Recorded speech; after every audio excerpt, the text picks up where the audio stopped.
The road into Villers-Bocage looked almost peaceful that morning. The June sun had barely climbed above the Normandy hedgerows when the first armored engines echoed through the narrow streets. Dust drifted slowly across broken stone walls. If you want more content like this, subscribe now and comment below. French civilians hid behind curtains, peeking through tiny openings in shattered windows. Somewhere in the distance, church bells rang weakly over the sound of tank tracks grinding against pavement. Then came the rumor spreading from soldier to soldier like electricity. Tigers were coming. By June 13, 1944, only 1 week had passed since the Allied landings in Normandy. The beaches behind them were still crowded with burning wrecks, medical tents, and endless supply convoys. But farther inland, the war was changing shape. British forces of the 7th Armored Division, the famous Desert Rats, had pushed rapidly toward the town of Villers-Bocage, hoping to break through German lines and threaten the city of Caen from the west. For a brief moment, it seemed like the British advance might crack open the entire German defense in Normandy. Then German heavy tanks appeared. You can almost feel the fear that moved through British crews when the word Tiger spread across the radios. By 1944, the Tiger tank had become something larger than a machine. It was a battlefield legend. Stories traveled faster than facts during war, and the Tiger carried terrifying stories wherever it went. Allied crews spoke of shells bouncing harmlessly off its thick armor. They spoke of Tigers knocking out enemy tanks from impossible distances. Many young British soldiers entering Normandy had never even seen one in person, but they already feared it. And now those Tigers were rolling toward Villers-Bocage. The German counterattack was led by elements of the feared Schwer SS Panzerabteilung 101, commanded by SS Hauptsturmführer Michael Wittmann, already one of Germany's most famous tank aces. Wittmann was respected and feared across the eastern and western fronts. His reputation followed him like smoke. German propaganda celebrated him as a master tanker, a man who could destroy entire enemy columns almost alone. On that June morning, his Tiger tank moved through Normandy with confidence built from years of brutal combat. But inside Villers-Bocage, another weapon waited quietly in hidden positions: British Sherman Fireflies. Unlike the standard Sherman tanks that struggled badly against heavy German armor, the Firefly carried something dangerous. Its long-barreled 17-pounder anti-tank gun gave British crews a real chance against Tigers and Panthers. It was not perfect. The Firefly was still based on the Sherman chassis, meaning its armor remained weaker than most German heavy tanks. But its gun changed everything. For the first time, British crews had a weapon capable of punching through Tiger armor at serious range.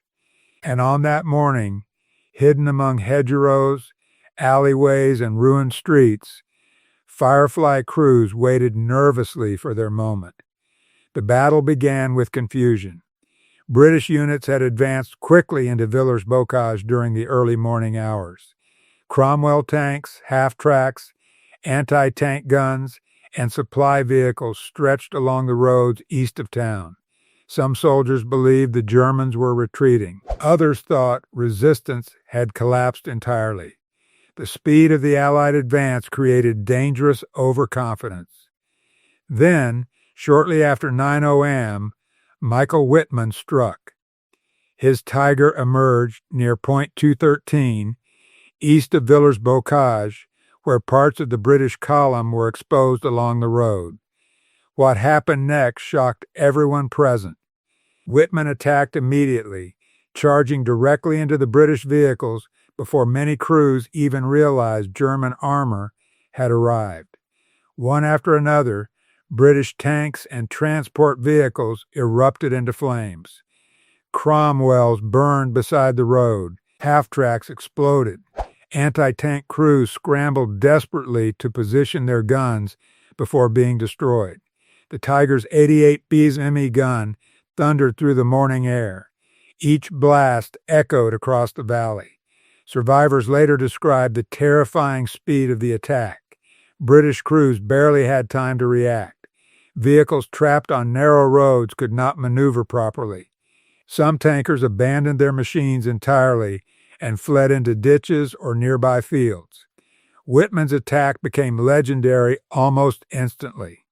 Within minutes, parts of the British advance had been smashed apart.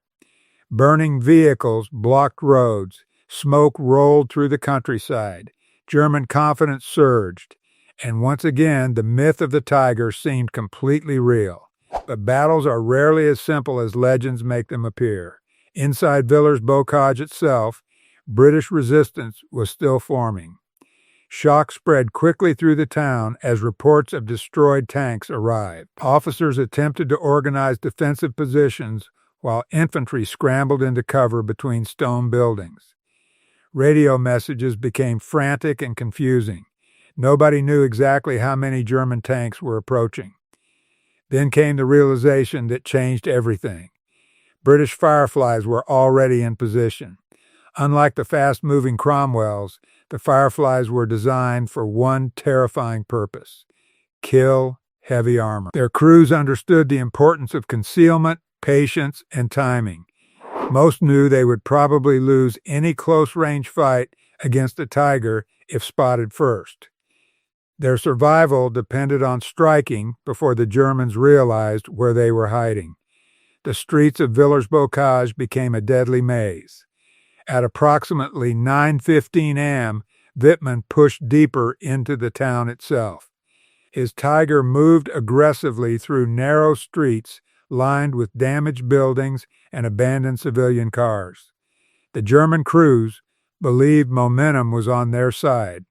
British armor had already been shattered outside town. The road ahead appeared chaotic and vulnerable. But chaos can hide danger. Somewhere among the shattered streets, British tank commanders watched carefully through gun sights and narrow observation slits. The Firefly's long 17-gun waited silently behind cover. Tank crews steadied their breathing. Gunners searched for weak points through smoke and dust. The Tiger myth had dominated battlefields for years. Yet inside those cramped British turrets, another feeling was beginning to replace fear: determination. British crews knew the Firefly's gun could kill a Tiger. The question was whether they would survive long enough to fire first. One British officer who understood this perfectly was Sergeant Gordon of the 4th County of London Yeomanry. His Firefly crew positioned themselves carefully inside Villers-Bocage as German armor advanced through the streets. Visibility was poor. Smoke drifted between buildings. Civilians hid in cellars as tank engines roared outside their homes. Then suddenly, through the haze, a Tiger appeared. You can almost imagine the silence inside the Firefly at that moment. Every man in the crew understood what stood in front of them. Thick frontal armor, massive gun, the most feared tank in Europe. But the Firefly did not retreat. The gunner adjusted carefully. Distance mattered. Angle mattered. One mistake could mean death within seconds. Then the British gun fired. The 17-pounder shell ripped through the air with terrifying speed. Witnesses later described the shocking effect when Firefly rounds struck German armor. For years, Allied tank crews had watched shells bounce harmlessly off Tigers. Now, suddenly, the impossible was happening. Tigers were burning. Inside Villers-Bocage, the psychological balance of the battlefield began shifting. German crews had entered the battle believing British armor would collapse under pressure. Instead, hidden Fireflies were striking back with deadly precision. Some Tigers were hit before their crews even identified where the shots came from. The narrow streets that once protected the German advance now trapped heavy tanks inside deadly firing lanes. Every corner became dangerous. Every hedgerow looked suspicious. Every shattered building could hide another Firefly. The fighting turned vicious and confused. British infantry armed with Piat anti-tank launchers moved through alleys searching for opportunities against German armor. German grenadiers pushed forward behind tanks while machine gun fire echoed between buildings. Civilians remained trapped underground as entire streets filled with smoke and burning fuel. Wittmann himself continued fighting aggressively inside town, but the situation was changing rapidly. His Tiger eventually suffered damage after encountering stronger British resistance. Accounts differ on the exact sequence of events, but by the end of the engagement, Wittmann's original Tiger was disabled. Some reports suggest anti-tank fire struck it. Others describe mechanical problems combined with enemy action. What mattered was the result. The unstoppable momentum of the German attack had broken, and psychologically something even larger had happened. British crews had proven the Tiger could die. That realization spread quickly through Allied armored forces in Normandy. The Firefly was no longer just another modified Sherman. It had become a symbol of resistance against German heavy armor. Crews who once feared every encounter with Tigers now knew they possessed a weapon capable of fighting back. Still, the battle for Villers-Bocage was far from over. German reinforcements continued arriving throughout the day. Panthers, Panzer IVs, infantry units, and additional heavy tanks pushed toward the town as commanders attempted to restore control. British positions became increasingly isolated. Ammunition ran low. Communication remained difficult. Allied aircraft could not fully support the fighting because the battle unfolded so closely among buildings and hedgerows. Normandy itself added another layer of terror to armored warfare. The Bocage countryside surrounded Villers-Bocage with thick hedges, sunken roads, and limited visibility. Tanks could not see far ahead. Every field entrance became a possible ambush site. German crews feared hidden Fireflies. British crews feared sudden Tiger attacks through gaps in the hedgerows. Battles often erupted at shockingly close range. For tankers on both sides, Normandy felt like a hunter's nightmare. You could hear engines long before seeing anything. Sometimes crews only spotted enemy tanks seconds before firing began. And in that environment, the Firefly became one of the few Allied vehicles capable of changing the balance. The British 17-pounder gun demanded skill from its crews. Reloading inside the cramped turret was difficult. The long gun barrel complicated movement through villages and forests. Fireflies also carried fewer high-explosive rounds because so much space was needed for anti-tank ammunition. But against German armor, especially Tigers and Panthers, the weapon finally gave British forces confidence. That confidence mattered enormously after Villers-Bocage. The battle itself ended inconclusively in many ways. British forces eventually withdrew from the town under growing German pressure. Tactically, the Germans prevented the rapid British breakthrough toward Caen. Michael Wittmann's ambush remained one of the most famous armored attacks of the war. German propaganda celebrated the battle heavily, portraying Wittmann almost as a lone warrior, stopping an entire British advance. But history inside battlefields is rarely one-sided, because beneath the legend of Wittmann's attack existed another story. The story of British crews who stood their ground after shock and confusion. The story of Fireflies proving German heavy armor was vulnerable. The story of fear slowly transforming into resistance. And that story mattered deeply across the Normandy campaign. In the weeks after Villers-Bocage, Allied tank crews continued facing brutal combat against German armor. Panthers and Tigers remained deadly opponents. British and American tank losses stayed painfully high throughout Normandy. The Bocage terrain favored German defenders, and many Allied advances stalled under concentrated anti-tank fire. Yet something psychological had changed after encounters like Villers-Bocage. The Tiger no longer felt invincible. That shift became visible in later battles. Firefly crews learned to hunt carefully from concealed positions. British doctrine increasingly paired Fireflies with standard Shermans, allowing one tank to provide anti-tank capability while others handled infantry support. German commanders also adapted, becoming more cautious whenever long-barreled Shermans appeared nearby. The battlefield relationship between hunter and hunted had evolved.